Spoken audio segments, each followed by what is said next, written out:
Islam futuristik. Assalamualaikum warahmatullahi wabarakatuh. Alhamdulillahirabbil alamin. A'udzubillahi minasyaitonirrajim. Bismillahirrahmanirrahim.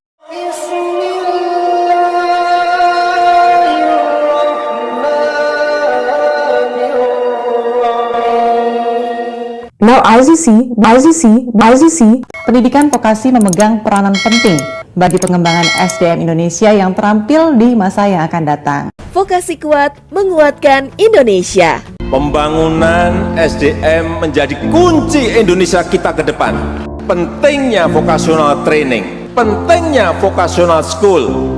Kerusakannya itu benar-benar, saya sendiri heran, ini kenapa kok ancur-ancuran kayak gini begitu ya. Saya nggak ngerti, padahal zaman Pak Harto dulu 32 tahun, rasanya ini lebih parah begitu ya. Apa mungkin karena, saya mikirnya mungkin karena Pak Harto saat itu merasa dirinya memiliki bangsa ini. Jadi akan berkuasa seumur hidup, jadi nggak dirusak itu negaranya.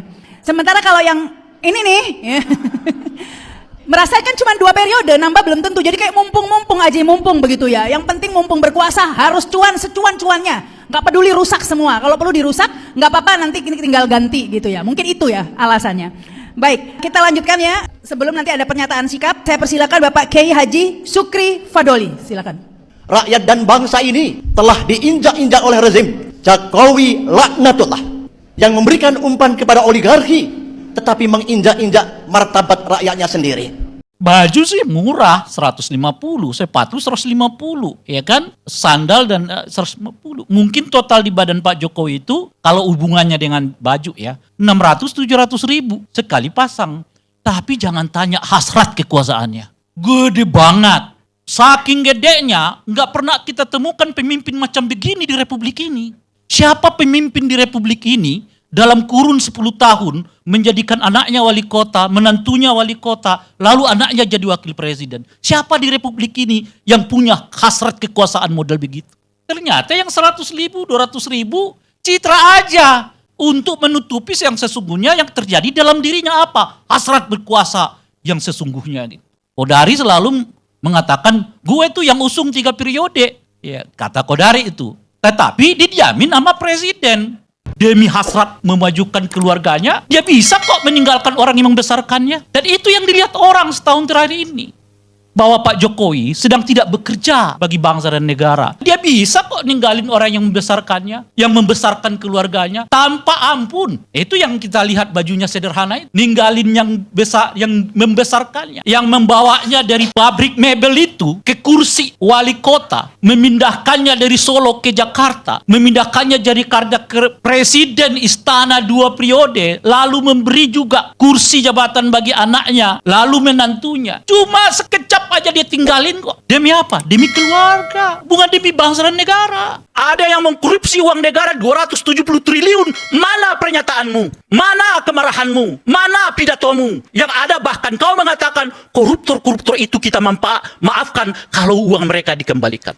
270 triliun kalau kita bagi dengan 40 triliun, Bung, itu artinya 4 kali pilkada kita bisa buat. Alias 20 tahun. Ada yang mengeluh nggak? Nggak ada. Ada pidato nggak? Nggak ada. Ada ketua partai nggak yang maki-maki? Nggak ada. Tiba-tiba sekarang diputuskan hukumannya di bawah tuntutan jaksa. Ada nggak pidato presiden yang mengatakan saya geram? Kok tiba-tiba orang sudah mengambil uang negara 270 triliun tapi masih dihukum dengan hukuman di bawah tuntutan jaksa? Nggak ada pidatonya. Ini sudah membahayakan negara, menghancurkan konstitusi. Selain Golkar kan yang mau dicaplok partai lain juga yang mau diganggu. Sudah ada jadwalnya kan. Ini pokoknya sebelum Pak Jokowi turun tuh sudah disebut-sebut PKB, kemudian partai ini, partai itu, meskipun tidak diganti tapi sudah diatur oleh Pak Jokowi. Lalu semua di bawah Pak Jokowi, Menkumhamnya diganti dulu biar nggak ribut kan gitu kan. Itu mulainya dari Golkar. Tetapi Tuhan turun tangan dengan vonis MK pada tanggal 20, tanggal 22 Bahlil kemudian ngomong itu tentang Raja Jawa. Kemudian tanggal 21 itu rame sehingga tidak jadi lagi Golkar misalnya harus Pak Jokowi ketua Dewan Pembina. Kalau tidak bisa Pak Jokowi nanti Gibran wakil ketua umum. Itu kan sudah ada rumor situ.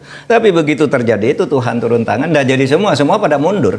Timbullah organik kan pada waktu itu. Nggak bisa berdaya, habis itu sudah habis. Gagasan Pak Prabowo untuk kemungkinan memberi maaf kepada koruptor asal mengaku secara diam-diam dan mengembalikan kepada negara secara diam-diam. Itu kan salah. Undang-undang korupsi tidak membenarkan itu, hukum pidana tidak membenarkan itu. Lalu menterinya mencari dalil pembenar, itu kan ada di undang-undang kejaksaan, denda damai. Denda damai itu hanya untuk tindak pidana ekonomi sesuai dengan undang-undang tentang bea cukai, undang-undang perpajakan, dan undang-undang kepabeanan. Nah di situ kalau ada orang melanggar pajak atau bea cukai, itu tawar-menawar dulu. Oh kamu seharusnya bayar 100 miliar, kok hanya membayar 95. Nah sekarang yang 5 ini dikalikan berapa? Itu namanya denda damai. Dan itu jelas, ada mekanismenya, yaitu dibuat oleh instansi terkait, dalam hal ini Kementerian Keuangan, lalu minta izin Kejaksaan Agung, minta izin ke Jaksa Agung. Jelas tuh prosedurnya, angkanya jelas, tidak diam-diam. Pak Mahfud menilai bahwasanya apa yang disampaikan oleh Menteri Hukum itu salah kaprah. Saya kira bukan salah kaprah, salah beneran. Kalau salah kaprah itu biasanya sudah dilakukan, terbiasa meskipun salah. Ini belum pernah dilakukan kok. Mana ada korupsi diselesaikan secara damai? Itu korupsi baru, namanya kolusi. Kalau diselesaikan secara damai, dan itu sudah sering terjadi kan? Diselesaikan diam-diam antar penegak hukumnya yang ditangkap. Kalau menyelesaikan diam-diam kan banyak tuh yang terjadi. Jaksa, polisi, hakim masuk penjara kan mau menyelesaikan diam-diam. Ya toh, itu sama aja. Keadilan harus ditegakkan meskipun langit akan runtuh. Assalamualaikum warahmatullahi wabarakatuh. Terima kasih. Semoga Allah senantiasa menuntun kita di jalan yang diridhoinya. Amin amin ya rabbal alamin. Aku qouli hadza, astaghfirullah li wa lakum. Wassalamualaikum warahmatullahi wabarakatuh.